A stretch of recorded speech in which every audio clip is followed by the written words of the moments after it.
here at McKeon Park before Game 3 of the West Division Final, and I'm joined alongside one of our dynamic duos here at Bourne. We've got Garrett, Michel, and Cooper, one of our Bat Boys. And Cooper, I know it's your first year being a Bat Boy for Bourne. How's that experience been like for you? It's been good. Yeah, that's awesome. I know also you're one of the best members of Kids Camp. How's it been going to camp and getting to work with the players? It's fun just like getting to meet the players, and One of the players you've gotten to meet is Garrett, and I know you guys have a really special bond. He's your favorite player. You're wearing a number 19 jersey right now. Do you like about Garrett so much, and how fun has it been to work with him? it's just been super fun that we could like see each other every day. And Garrett, you're a Kids Camp vet, one of the favorite coaches of these players. What's it like working with them every day too? It's awesome. I always say it's as much fun for me as it is for them, and you get to make relationships like this, and it's awesome. And then Cooper gets to come every single day and be a Bat Boy too. He's been a Bat Boy through playoffs. What's it been like having him here in the dugout with you guys? The days he's not the Bat Boy are one of the worst days ever. When Coop shows up to the field, it's electric. It gets everybody in the dugout fired up, not just me. And Cooper, Garrett's been playing pretty well in these playoffs. 3 home runs already. How fun has it been to watch that? It's been really fun. Yeah. And Garrett, I know that the team has a lot on the line today, but what are the vibes like for you guys today? We're confident. We're confident. We take it one day at a time, just trusting in our abilities and passing it on to the next guy like we always do.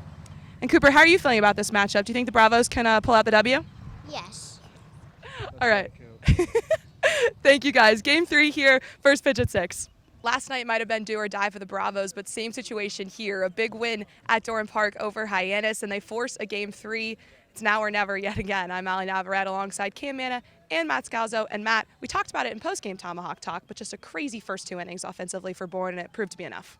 Yeah, 13 runs through the first 2 innings, and as you said, that's all the Braves needed to get. And it was an outstanding start to a game. You had all the energy, all the fans at Dorn Park, and you put up 9 in the first inning. That's certainly going to get the crowd going. It's tough for a team like Hyannis, who've been a team that's come from behind a lot, but that is a bigger deficit. And then the Braves added on in the second inning with back-to-back home runs from Derek Bender and Garrett Michel. And so that really was just kind of the nail in the coffin for Hyannis. They didn't get their offense going really until that 8th inning, or they added 3 runs, but at that point it was too little too late.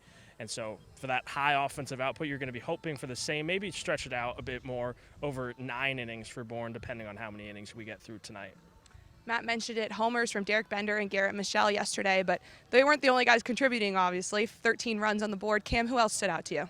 Well, the whole lineup as a whole, and we talked about them striking first early on. You don't just look at the game yesterday. This whole entire lineup, multiple guys batting above 400. We only saw 1 at-bat from Sam Peterson, but he's been big for this team. And then just to get Derek Bender going as well, Jonathan Vastine towards the top of the order. His first 3 at-bats, he was on base the whole entire time, kind of jolting the Bourne lineup. So right now, there's not much you can say as a negative to this Bourne lineup. They're starting early on the offensive side. 1 through 9 has come together. We'll see some switches up in the lineup here tonight. Cam Foster to get the start, but Pietrafreda also, maybe not a hit last night, but also the RBIs that he has, 3 straight for the walks, not the RBIs. So his on-base percentage, big part of that lineup to round it out in that 9 spot.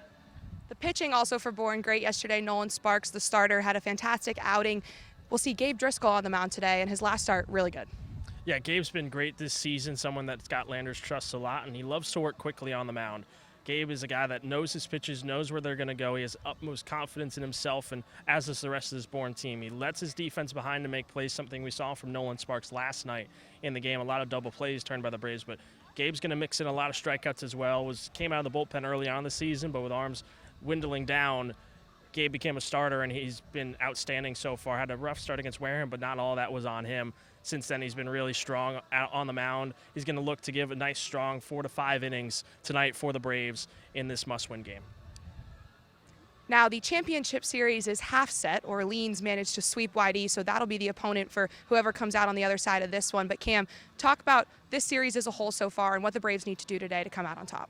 Well, back and forth games, and we even saw the struggle in game number 1 here at McKeon Park. Bourne got out early, but Hyannis took advantage of their things on offense with the walks and the pass balls. But, you look out for here tonight on the Hyannis side of things. Cam Smith not in the lineup. That could be a big thing in favor of the Bravos. He was an all-star, voted as the top prospect here in the Cape throughout this season, really close in the MVP voting, so that could help out the Bravos. But when you look at a Game 3, and Matt mentioned do-or-die baseball, it really only comes down to one game here tonight. So you got to play your best baseball, and Bourne has got to stick with that formula, the good pitching, but the offense has to stay there, and hopefully they can hold down Hyannis, who the offense outside of last night was the best in the postseason.